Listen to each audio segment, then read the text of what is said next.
Warning, the following video is intended for an audience over the age of 13 years old. This is to comply with the FTC and the Children's Online Privacy Act. The content is intended and geared towards an older audience. If you are under the age of 13, then please click off of the video, as this channel and video isn't intended for you. Now, enjoy the video.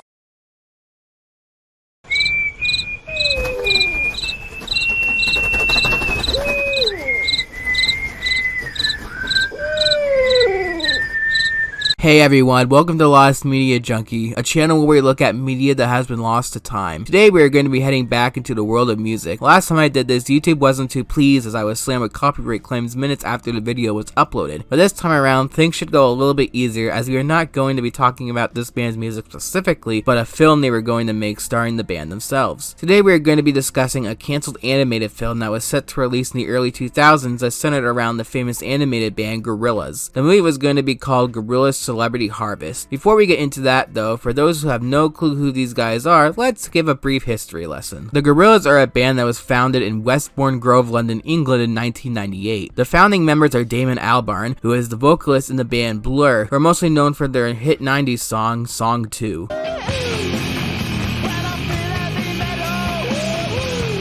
The band was also founded by a comic book artist named Jamie Hewlett, known for creating the Tank Girl comics. Both these men lived in a flat together in Westbourne Grove, London, England after they were introduced to each other by Blur guitarist Graham Coxon. The idea for the band came into existence when both men were sitting on the couch one night watching MTV. Hewlett said if you watch MTV long enough, it's a bit like hell. There is no substance there. This led them to coming up with the idea to create a virtual band which they called Gorilla, which was later changed to Gorillaz. The virtual band element is what makes them unique, as the band created animated band members and gave each one their own personality and background. The members are Stuart Harold, aka 2D. He is the vocalist and keyboard player of the group, whose singing voice is provided by Damon Albarn. His speaking voice though in Gorillaz direct-to-video projects such as Phase 1 Celebrity Takedown and Phase 2 Slowboat to Hades is provided by actor Nelson DeFreitas. However, in 2017, writer and comedian Kevin Bishop took over the speaking role. There is also bassist Murdoch Nichols, who is voiced by Phil Cornwell, Russell Hobbs, who is the band's drummer and percussionist and is voiced by Remy Kabaka Jr., who also provides actual percussion for the band. Lastly, we got Noodle, who is the guitarist for the band and is voiced by Japanese actress Haruka Kuroda, as well as singer-songwriter Mihu Hattori and Japanese-English actress Haruka Abe. To date, the band has seen great success with 6 studio albums over 20 plus years. Their first 3 albums went platinum, those being Gorillaz in 2001, Demon Days in 2005, and Plastic Beach in 2010. In terms of their most popular songs, we got quite a few of them. Feel Good Inc. came off of their second album Demon Days, and it was a massive success, getting number 14 on the Billboard Top 100 and number 1 on the US Alternate Songs chart. Their first big song though is Clint Eastwood, which was released on their first single from their self-titled debut album in 2001. The song only got to 57 on the Billboard Top 100, but it got to number 3 on the Billboard Modern Rock Tracks. Lastly, we got Dare, which was the second single off of their album Demon Days. It got number 1 on the UK single charts, as well as number 4 on the US Dance Club chart and number 8 on the US Alternate Songs chart. They have had various amounts of success with other songs as well, but these 3 seem to be their biggest and most popular songs to date. These guys have also won and have been nominated for shit tons of awards over the years, including 10 Grammy nominations, winning Best Pop Collaboration with Vocals for Feel Good Inc. in 2006. They also won a GQ award for Best Band in 2010. They won 3 Billboard Video Music Awards for Clint Eastwood in 2001. These awards being the Maximum Vision Award, Best Modern Rock New Artist Clip, and Best Rap/Hip Hop New Artist Clip. They have also been nominated and have won many other awards, including winning 2 MTV VMAs, 4 BT Music Digital Awards, and 1 UK Music Video Award. This band has a massive fan base and tons of rewards and success to show for it, and honestly, I feel it is absolutely deserved due to their unique style and presentation. And if you have never heard of this band, I would highly suggest giving them a listen after you watch this video, as it is so worth your time. But enough about their history, it is time to get into what this video is about, and that is their cancelled animated film titled Gorillaz Celebrity Harvest. This film was set to come out back in the early 2000s after the success of their self-titled album, and it was announced by one of the founding members of Gorillaz, Jamie Hewlett. The film's soundtrack would also feature new songs that would be on their second album. The plot was going to be themed around an endless night and the sickness of celebrity culture. It was also going to be a very dark film and feature zombies and even cannibalism. The celebrity culture angle was going to revolve around boils appearing on heads of celebrities whose egos became too big. The movie was also going to have the band's drummer Russell go insane and leave the band, as well as having Murdoch leave the band to form his own heavy metal group, who end up becoming cannibals after he locks them in a basement for a long period of time. Later, Murdoch would be chased out of Kong Studios before being attacked by the heavy metal band and turned into a zombie. A lot of the elements of the plot were used later in things such as aspects of the pilot being used in Phase 2, as well as the art style of Phase 2 being heavily inspired by this movie. Many of Phase 2's music videos were also inspired by the film as well, with the music video Rocket sharing many elements of Celebrity Harvest. There was a 360-page script which apparently would total out to 6+ hours. Good God, I hope that is not accurate. I mean, the extended edition of Return of the King is 4.5 hours and I could barely sit through that. There is also a handful of concept art showing character designs and various plot points in the movie. The very last thing to talk about is why the film got cancelled, and from the looks of it, it was due to DreamWorks not wanting to greenlight the film due to Gorillaz not wanting to make the film family friendly. And I do not blame Gorillaz for feeling this way, as I feel the film would not work at all if it was dumbed down to be a family friendly movie. Personally, I feel like if they didn't already try to, they should have shopped the film around more, as I am sure some company would have picked it up. It is honestly pretty shitty that this film never came to be, as it would have probably been a pretty cool and visually pleasing film, even though in my opinion the plot seems a little all over the place. Aside from that though, it seems like it would have been a pretty solid movie. It appears though that a Gorilla film is not dead though, as in 2018 Jamie Hewitt said he is still open to making a Gorillaz film someday, saying that his next project may be a feature-length film starring his characters. And even though that was 2 years ago, it does give us hope that a Gorillaz movie is possible. Thanks for watching everyone. If you're new here, please remember to like and subscribe and hit the little bell for instant notifications when I upload a new video. We'll be back soon with more videos for your faces, but until then we got to go, so we will see you next time. Take care.